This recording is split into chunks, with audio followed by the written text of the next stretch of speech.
कन्या राशि वालों, अब चित और पट दोनों आपकी होंगी। हर तरफ से आपको लाभ ही लाभ प्राप्त होगा। बड़े से बड़ा सुख आपको प्राप्त हो जाएगा और बड़े से बड़ी तकलीफ आपसे दूर हो जाएगी। जिंदगी में ऐसा महापरिवर्तन आएगा कि देखकर दांतों तले उंगली दबा लोगे। बस महीने में एक बार कर लेना यह एक काम, और फिर आप देखना कि कैसे आपके सितारे, ग्रह, नक्षत्र आपके लिए कार्य करने लगते हैं। जो नकारात्मक ग्रह हैं, बुरे ग्रह हैं, उनका प्रभाव आपके ऊपर से समाप्त हो जाएगा और जो लाभ देने वाले ग्रह हैं वे आपको भरपूर लाभ देना शुरू कर देंगे। कुल मिलाकर कहा जाए तो आपके सौभाग्य का उदय हो जाएगा।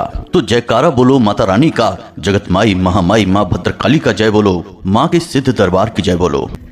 प्रिय मित्रों, आप सभी का स्वागत है कन्या मंथन भिंड यूट्यूब चैनल पर।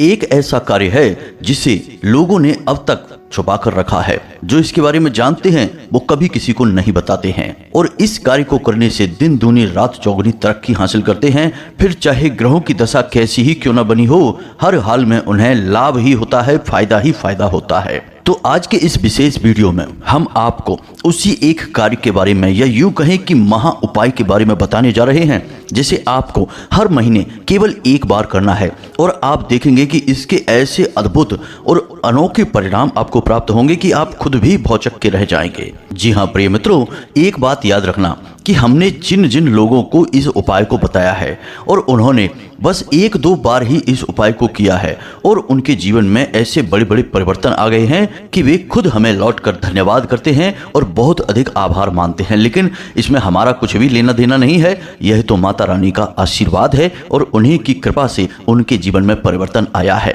तो अब समय आ गया है कि आपके भी दुखों का अंत होना चाहिए, आपके जीवन में भी सुख और समृद्धि आनी चाहिए। प्यारे मित्रों, हम जानते हैं कि आप लंबे समय से तकलीफों से, एक के बाद एक आ रही परेशानियों से परेशान चल रहे हैं। आपने मेहनत बहुत की है लेकिन उसके परिणाम आपको अब तक प्राप्त नहीं हो पाए हैं। अगर ये कहा जाए कि आपके जीवन की हर एक मेहनत, हर एक काम बिल्कुल बेकार चला गया, निरर्थक रहा, उसका कोई नतीजा नहीं निकला, तो कोई बड़ी बात नहीं होगी।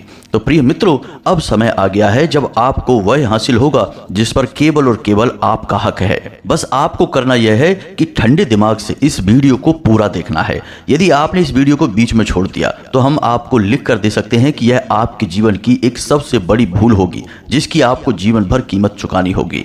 क्योंकि प्रिय मित्रों, हम आपके लिए जो भी ज्ञान लेकर आते हैं वह कोई साधारण ज्ञान नहीं होता है। हम शास्त्रों की गहराई से विशेष अध्ययन और आपकी राशि के ग्रहों की चाल का विशेष आकलन करने के बाद आपके लिए कोई उपाय तय करते हैं, और यकीन मानिए कि ये उपाय केवल और केवल आपके लिए होते हैं। अगर आप इन उपायों को लगातार करते चले जाएंगे तो आप देखेंगे कि आपके हर एक काम का आपको कई गुना फल प्राप्त होना शुरू हो जाएगा।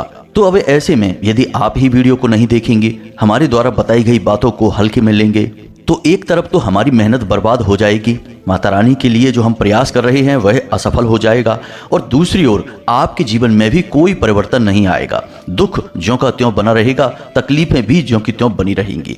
एक बात याद रखना प्रिय मित्रों कि आपकी राशि के जातकों के जीवन में उद्धार केवल और केवल तभी होगा जब आप धार्मिकता से जुड़ेंगे, ईश्वर से जुड़ेंगे, कुछ विशेष नियम, संयम और उपाय का पालन करेंगे, तभी आपके जीवन में परिवर्तनों की शुरुआत होगी। याद रखना कि आप कोई साधारण इंसान नहीं है जो यूं ही बस अपना जीवन व्यर्थ में गवाकर इस संसार से चले जाएंगे। आप विशेष इंसान हैं।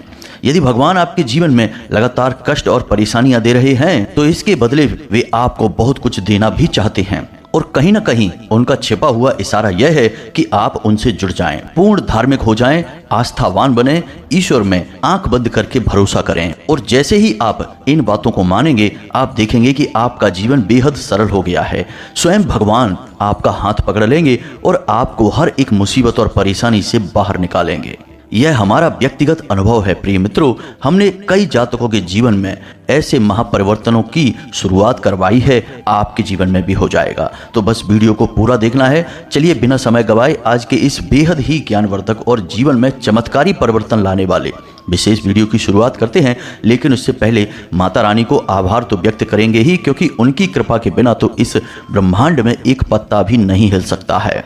तो पूरे भक्ति भाव के साथ बिल्कुल एक छोटे बालक की भांति जो अपनी माँ को याद कर रहा है, उसके लिए बिलख रहा है, उसकी शरण चाहता है, उसकी गोद में जाना चाहता है, बिल्कुल उसी भांति भाव को उत्पन्न करिए और लिख डालिए, जय माँ भद्रकाली कृपा करो। माता रानी जगत माई हैं, इस ब्रह्मांड की माई हैं और ऐसे अनंत कोट ब्रह्मांडों की माई हैं। उनके प्रेम की एक छोटी सी बूंद भी हमारे जीवन को और ऐसे जाने कितने जीवनों को बदल कर रख देगी। तो बस माता रानी के इस अनन्य प्रेम को प्राप्त करने के लिए आपको अपने मन में भाव तो प्रकट करने ही होंगे।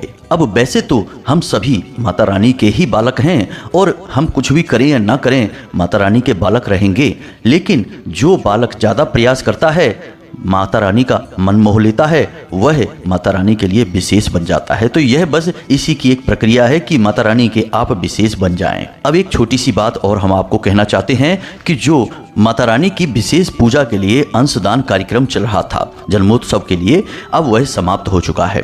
अब समय नज़दीक है पूजा पाठ का, तो अब हमें तैयारियां करनी है, इसलिए हमने अंशदान का कार्यक्रम पूर्ण रूप से रोक दिया है। किसी भी प्रकार का अंशदान अब स्वीकार नहीं किया जाएगा, इसलिए आप कोई अंशदान ना करें, बस हाथ जोड़कर माता रानी से प्रार्थना करें।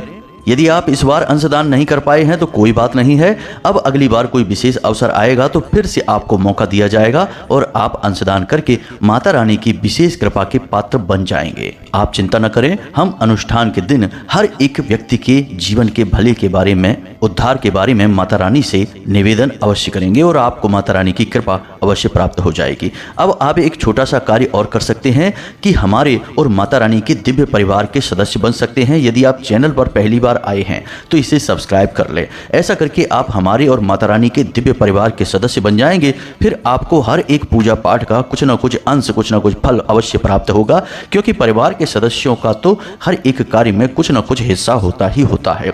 तो चलिए चैनल को जल्दी से सब्सक्राइब करिए, फिर आगे बढ़ते हैं। तो मित्रों, आपको बताते हैं कि वैसे पूरा महीना जो 30 दिन का होता है या 31 दिन का होता है, कितने भी दिन का हो, हर महीने में एक तारीख ऐसी होती है जो हर एक जातक के लिए, हर एक इंसान के लिए बहुत खास होती है।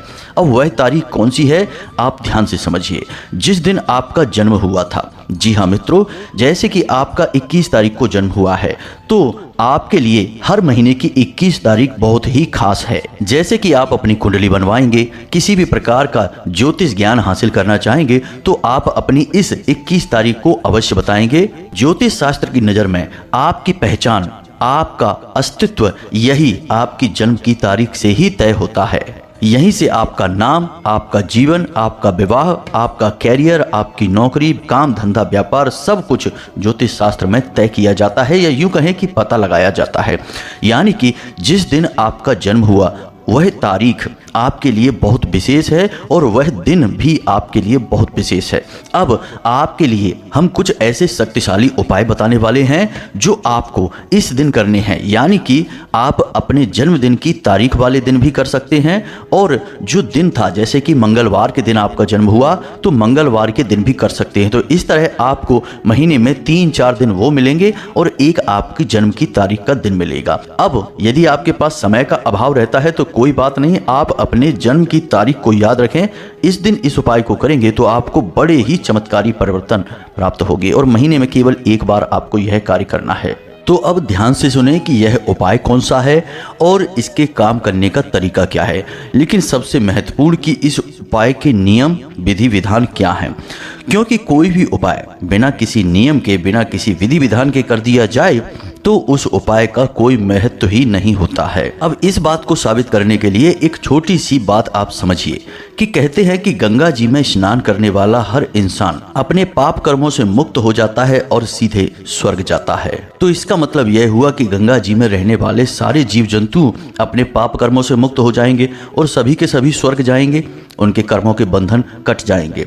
या फिर गंगा जी के किनारे रहने वाले लोग जो कि जाने अनजाने गंगा जी में कभी स्नान कर लेते हैं, कभी कपड़े धो लेते हैं, कभी डुबकी लगा लेते हैं, वे सभी भी पाप मुक्त हो जाएंगे। जी नहीं दोस्तों, ऐसा नहीं होता है। ऐसे तो गीता जी और रामचरितमानस और श्रीमद् भागवत को भी कल्याणकारी और सर्व पापों का नाश करने वाली विद्या कहा जाता है। तो जहाँ पर ये किताबें छपती हैं वहाँ पर भी लोग इन्हें पढ़ लेते हैं, तो क्या उनके भी पापों का नाश हो जाएगा, उनके भी जीवन का उद्धार हो जाएगा? नहीं मित्रों, इसके लिए स्वयं श्रीमद् भागवत में ही एक श्लोक है जिसमें कि स्वयं भगवान श्री हरि विष्णु इस बात का जवाब देते हैं। और इसका जवाब मिलता है धुंधकारी प्रसंग में कि जब स्वयं गोकर्ण ने श्रीमद् भागवत का पाठ किया और धुंधकारी का ही उद्धार हुआ। उसे भगवान के पार्षद लेने के लिए आए, लेकिन अन्य जो लोग वहां पर कथा सुन रहे थे उनका कोई भी उद्धार नहीं हुआ। तो जब गोकर्ण ने भगवान से पूछा कि प्रभु यह कैसे हो गया, केवल धुंधकारी का ही उद्धार क्यों हुआ और सभी ने भी तो सुनी है कथा, उनका उद्धार क्यों नहीं हुआ?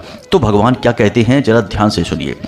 श्रवणस्य विभेदेन फलभेदोऽत्र संस्थिता, श्रवणस्य विभेदेन फलभेदोऽत्र संस्थिता, श्रवणं तु कृत्वं सर्वे न तथा मननम कृतम।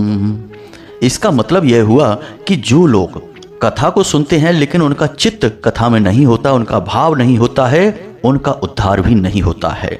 इसी प्रकार जब आप गंगा स्नान करते हैं तो आपका चित्त गंगा स्नान में होना चाहिए, मंत्रवत, शास्त्रवत और भाव के साथ आप स्नान करेंगे, तभी आपके पापों का नाश होगा, आपका उद्धार होगा।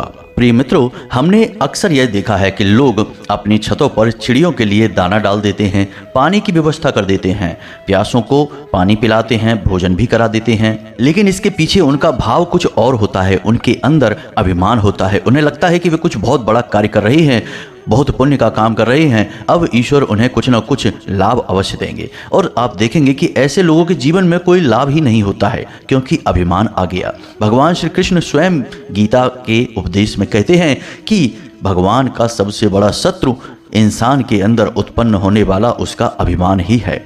तो बस यही आपको समझना है। अब जो उपाय हम आपको बताने जा रहे हैं, जो आपको अपनी जन्म तारीख पर करना है, इस उपाय को करते समय आपको बिल्कुल भी अभिमान का भाव नहीं रखना है। और एक विशेष मंत्र है, या यूं कहें कि एक विशेष श्लोक है जिसका आपको लगातार मनन उच्चारण करते रहना है। इस उपाय को करते समय आप देखेंगे कि आपके जीवन में इस उपाय का बहुत अधिक फल प्राप्त होगा। जी हाँ मित्रों, तो अब ध्यान से सुनिए, सारी बातें विस्तार से हम आपको बताने जा रहे हैं। हर बात आपके लिए महत्वपूर्ण है। अगर आपने वीडियो को यहाँ से छोड़ दिया तो आप सारी बात समझ नहीं पाएंगे, अधूरा ज्ञान लेकर जाएंगे, और अधूरा ज्ञान तो ज्ञान ना होने से भी ज़्यादा खतरनाक है। तो अब ध्यान से सुनिए प्रिय मित्रों, आपके जन्म की जो तारीख है, यानी हर महीने यह तारीख आती है। अब इस तारीख पर आपको कुछ विशेष नियम और कुछ विशेष कार्य करने होंगे। सबसे पहला नियम आपका यह रहेगा कि आपको इस दिन जितना हो सके उतना सकारात्मक रहना है, आस्थावान रहना है। यानी कि हर दिन, यानी कि जब भी ये तारीख आए, मानकर चलिए 21 तारीख को आपका जन्मदिन है, तो जब भी 21 तारीख आए, सबसे पहले सुबह सुबह जब आप जागेंगे तो स्नान आदि करने के बाद सीधे मंदिर जाएंगे। जी हाँ मित्रों, याद रखना यह बहुत ही जरूरी है, आपके दिन की सबसे बेहतरीन शुरुआत है।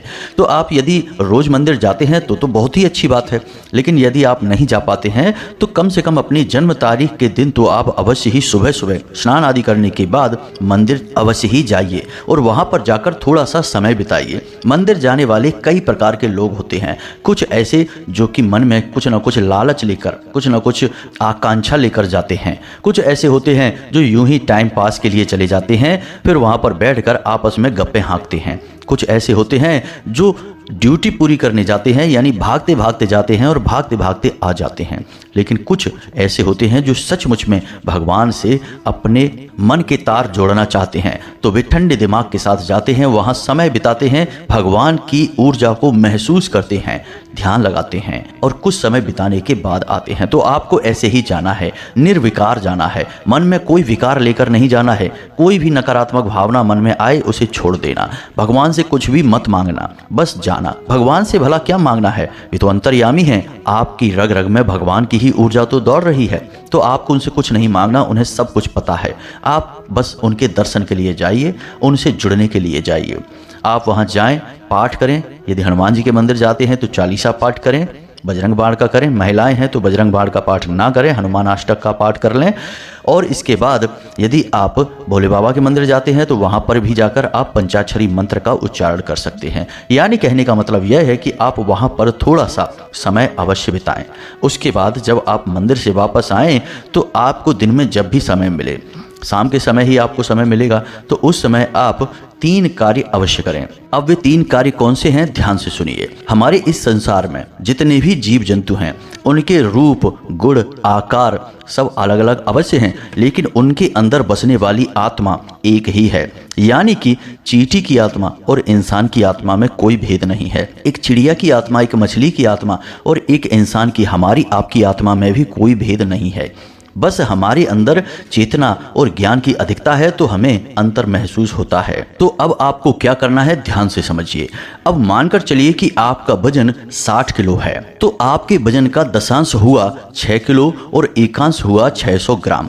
अब यहीं पर आपको कार्य करना है, यानी कि आपको 600 ग्राम अनाज लेना है, 600 ग्राम आटा लेना है और 6 किलो या फिर 60 किलो जितनी भी चाहे उतनी आपको हरी घास लेनी है। अब यहाँ पर ध्यान आपको यह देना है कि आपके वजन का एकांश, दशांश और पूर्णांश, इन्हीं संख्या में आपको चीज़ें लेनी है, न उससे 1% ज़्यादा ना उससे 1% कम। जी हाँ मित्रों, तो अब यदि आप 600 ग्राम घास लेते हैं तो कितनी आएगी, जरा सी आएगी, उससे एक गाय का भी पेट नहीं भरेगा। तो उतना नहीं लेना है, आप 60 किलो ले सकते हैं, यानी अपने वजन के बराबर आपको घास लेनी है और आपके वजन का दशांश, एकांश, जैसी आपकी क्षमता और भावना है, आपके पास समय है, उतना आपको गेहूं और आटा लेना है और चीनी भी लेनी है।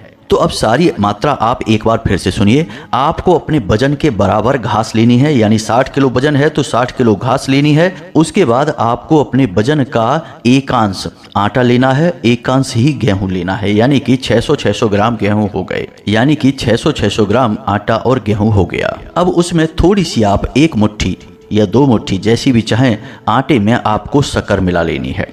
अब यह आपका पूरा का पूरा सामान या यूँ कहीं की सामग्री तैयार हो चुकी है। अब आपको क्या करना है, ध्यान से समझिए। जो आपने आटा लिया है उस आटे में से आधा आटा आप मार लेंगे, लोई बना लेंगे और किसी पानी के स्थान पर जाएंगे जहां मछलियां हों और उन मछलियों को दाना चुगाएंगे, यानी कि छोटी छोटी गोलियां बनाकर आप तालाब में डालेंगे, नदी में डालेंगे और मछलियां उन्हें खा लेंगी। यानी आपने करा दिया जलचर जीवों का भोज।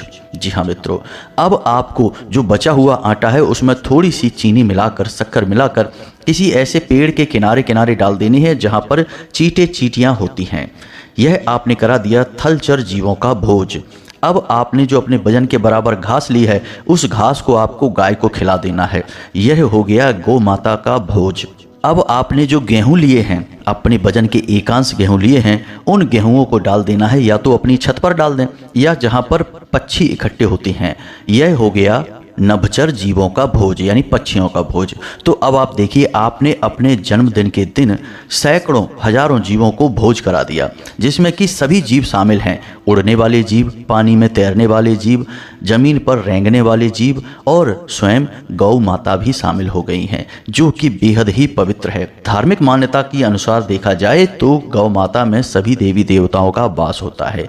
यानी अब आपको कहां कहां से आशीर्वाद प्राप्त हो रहे हैं। जल में रहने वाले जीव आपको आशीर्वाद दे रहे हैं, हवा में उड़ने वाले जीव आशीर्वाद दे रहे हैं, जमीन पर रेंगने वाले जीवों का आशीर्वाद भी है, साथ साथ गौ माता और संपूर्ण देवी देवताओं का भी आपको आशीर्वाद प्राप्त हो रहा है। अब आप इस क्रिया को जब कर रहे हों तो कोशिश करें कि आप अकेले ही इस क्रिया को करें, किसी को शामिल ना करें, क्योंकि जब आप शामिल किसी को करेंगे तो वह आपसे चर्चा करेगा, बात करेगा, आपसे जानने की कोशिश करेगा कि यह आप क्यों कर रहे हैं और आपके उपाय का भेद खुलेगा। उपाय के भेद कभी नहीं खोले जाते हैं। दूसरा कि वह आपको मानसिक क्रिया नहीं करने देगा, जो कि हम आपको बताने जा रहे हैं। तो आप जब इस क्रिया को कर रहे हों, जैसे कि आप भोज करा रहे हैं, किसी भी जीव जंतु का जब आप भोज करा रहे हैं, उस समय आपको इस एक श्लोक का जाप करते रहना है। तो ध्यान से सुने इस श्लोक को। यह महामंत्र कहा जाता है और इस श्लोक में त्रिदेवों के साथ साथ नवग्रह का पूजन किया जाता है, उनकी स्तुति की जाती है। यानी कि सारे ग्रह शांत होते हैं और त्रिदेवों का पूर्ण आशीर्वाद भी आपको प्राप्त होता है। तो आपको यह श्लोक का जाप करते रहना है। ध्यान से सुने, श्लोक आपके मोबाइल की स्क्रीन पर भी दिखाई दे रहा है। ब्रह्मा मुरारी त्रिपुरांतकारी भानु शशि भूमि सुतो बुधश्च गुरुश्च शुक्रः शनि राहु केतवः सर्वे ग्रहा शांति कराः भवन्तु। आप इसको लय के साथ गा सकते हैं। ब्रह्मा मुरारी त्रिपुरांतकारी भानु शशि भूमि सुतो बुधश्च गुरुश्च शुक्रः शनि राहु केतवा सर्वे ग्रहा शांति करा भवन्तु। अब इस श्लोक को आपको मन ही मन उच्चारण करते रहना है जब तक कि आपकी यह क्रिया चल रही है। प्रिय मित्रों, आप यकीन मानिए कि आप पहले दिन ही इस उपाय को जब करेंगे तो ऐसे अद्भुत चमत्कार होंगे आपके जीवन में कि दुख और तकलीफ तो ऐसे गायब हो जाएगा जैसे कि कभी था ही नहीं। अब इस श्लोक का जाप आप उपांशु करेंगे। उपांशु का मतलब यह है कि केवल बड़बड़ाएंगे, यानी ओंठ तो आपके चल रहे हैं लेकिन शब्द आपके बाहर नहीं आ रहे हैं, क्योंकि ऐसी पवित्र चीज़ें किसी और को नहीं सुनाई जाती हैं, उन्हें अपने अंदर मनन किया जाता है, उच्चारण नहीं किया जाता है। जैसा कि हमने कहा कि यह एक महामंत्र है और मंत्र का मतलब होता है जो मन के अंतर मन में चल रहा हो, यानी कि जो मन के अंदर है वह है मंत्र। तो आपको इसे मन के अंदर ही घुमाना है, इसका वचन करना है। उपांशु चिल्लाकर नहीं और ना ही मन के अंदर अंदर, यानी मुंह ऐसे चलाना है, ओंठ चलने चाहिए, आवाज बाहर नहीं आनी चाहिए। उम्मीद है आप समझ रहे हैं कि हम आपसे क्या कहना चाहते हैं। बस इस एक उपाय को आप करिए। आप जब इस उपाय को करेंगे तो आप दूसरे दिन से ही इसके परिणाम महसूस करेंगे। आपके पास हर एक दिव्य शक्ति का आशीर्वाद है, हर एक जीव को आपने भोज करा दिया है। और मित्रों, याद रखना कि हमें अपना भोजन, अपनी चीजें उसे देनी है जिसे सचमुच में इसकी आवश्यकता है। अब यदि आपने अपने जन्मदिन के दिन किसी ब्राह्मण को भोज करा दिया और पता चला कि वह ब्राह्मण तो लखपति करोड़पति है, उसकी तो 4 मंजिल की कोठी तनी है और आपने उसे अपने घर में बुलाकर भोजन करा दिया, तो क्या उसे इस भोजन की जरूरत थी? बिल्कुल नहीं थी। यह भोजन आपका व्यर्थ चला गया। तो हम आपको बताते हैं कि इस तरह के प्रपंचों में आप ना पड़ें। हमारा हिंदू धर्म बड़ा ही तर्क संगत और व्यवहारिक है। वह स्वयं ही ऐसे पाखंडी पंडितों को, ब्राह्मणों को भोजन कराने से मना करता है। वह कहता है कि आप जीव जंतुओं को भोजन कराइए, उन्हें सचमुच में इसकी आवश्यकता है और आपको वे लाख लाख आशीर्वाद देंगे जब आप उन्हें भोजन कराएंगे। और थोड़ी सी मात्रा में, कुछ ही पैसों में आपने सैकड़ों हजारों जीवों को भोजन करा दिया। यह भी तो आप देखिए। और हर एक जीव की आत्मा एक जैसी ही है, चाहे आप किसी इंसान को भोजन कराएं या फिर किसी जीव को, चींटी को भोजन कराएं, सबको भोजन कराने का एक जैसा ही फल प्राप्त होता है। तो प्यारे मित्रों, आप इस उपाय को करिए। अब यदि आपके मन में कोई प्रश्न उठता है तो हमने डिस्क्रिप्शन में अपना व्हाट्सएप नंबर दे रखा है, आप सीधे धाम से जुड़िए, अपने मन के सवालों को जान लीजिए। कॉल नहीं करना, क्योंकि कॉल पर बात कर पाना संभव नहीं है, व्यस्तता रहती है और हमारे पास अभी इतनी व्यवस्था नहीं है कि हम सभी के प्रश्नों के जवाब फ़ोन पर दे सकें। तो आप व्हाट्सएप करके अपना मैसेज छोड़ दें, हम जब आपके मैसेज को देखेंगे तो आपको जवाब निश्चित तौर पर मिलेगा ही मिलेगा। इसी के साथ साथ कमेंट बॉक्स में जय माँ भद्रकाली कृपा करो अवश्य लिख देना। वीडियो को लाइक करके और दूसरे ज़रूरतमंदों को भी शेयर अवश्य कर देना। इसी के साथ साथ आज के इस वीडियो को विराम देते हैं। हमेशा हंसते रहें, मुस्कुराते रहें, सकारात्मक रहें। याद रखें कि माता रानी की आपके ऊपर पूर्ण कृपा और आशीर्वाद है, क्योंकि आप अब हमारे और माता रानी के दिव्य परिवार के सदस्य बन चुके हैं। मिलते हैं अगले ज्ञानवर्धक वीडियो में, तब तक के लिए धन्यवाद। जय माता की, जय माँ भद्रकाली।